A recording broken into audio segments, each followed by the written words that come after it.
গ্রামের এক সাধারণ ছেলে আশিক পড়াশোনার পাশাপাশি বাবার ছোট দোকানে কাজ করত।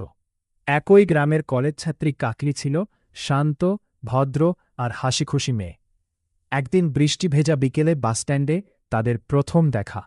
কাকলির হাতে থাকা বইগুলো হঠাৎ মাটিতে পড়ে যায়। আশিক বইগুলো তুলে দেয়। সেদিনের ছোট্ট পরিচয় ধীরে ধীরে বন্ধুত্বে আর বন্ধুত্ব ভালোবাসায় রূপ নেয়। প্রতিদিন বিকেলে তারা গ্রামের নদীর ধারে দেখা করত। ভবিষ্যতের অনেক স্বপ্ন দেখত। আশিক বলত, একদিন আমি নিজের পায়ে দাঁড়াব, তারপর তোমাকে বিয়ে করব। কাকলি হেসে উত্তর দিত, আমি সারা জীবন তোমার অপেক্ষা করব। কিন্তু ভাগ্য তাদের জন্য অন্য কিছু লিখে রেখেছিল। আশিক কাজের জন্য শহরে চলে যায়।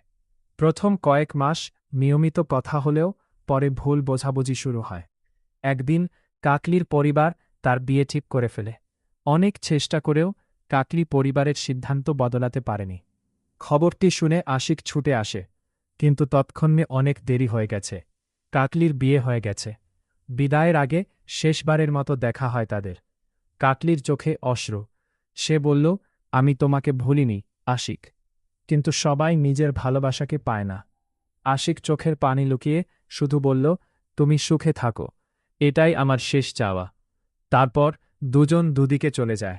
আর কখনো তাদের দেখা হয়নি। বহু বছর পর একদিন নদীর ধারে দাঁড়িয়ে আশিক সেই পুরনো স্মৃতিগুলো মনে করছিল।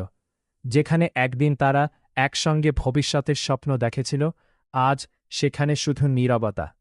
আশিক বুঝতে পারল, জীবনের সব ভালোবাসা শেষ মিলনে হয় না।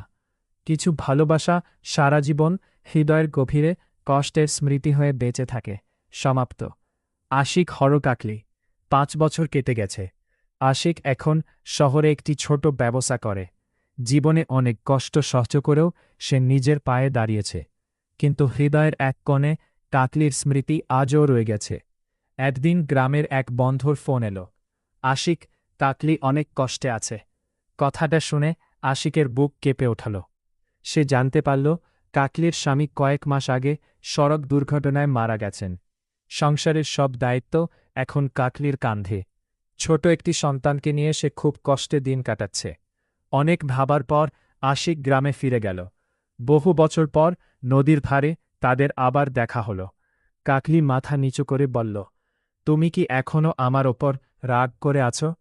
আশিক মৃদু হেসে বলল, না কাকলি, আমি কখনো তোমার ওপর রাগ করিনি। ভাগ্যের ওপর রাগ করেছিলাম। আমি চেয়েছিলাম তোমার হাত ধরেই জীবন কাটাতে, কিন্তু পারিনি। আশিক কিছুক্ষণ নীরব থেকে বলল, জীবন আমাদের আলাদা করে দিয়েছে, কিন্তু তোমার জন্য আমার সম্মান আর দোয়া কখনো কমেনি। কাকলি বলল, তুমি সুখে থাকো আশিক, আমার জীবনের গল্প এখানেই শেষ। বিদায়ের সময় দুজনের চোখেই পানি। আশিক ধীরে ধীরে হেঁটে চলে গেল। পিছনে তাকিয়ে দেখল, কাকলি এখনও দাঁড়িয়ে আছে, যেন অতীতের সব স্মৃতি আঁকড়ে। সেদিন তারা বুঝেছিল, কিছু ভালোবাসা জীবনে ফিরে আসে, কিন্তু আগের মতো আর কখনো এক হয় না।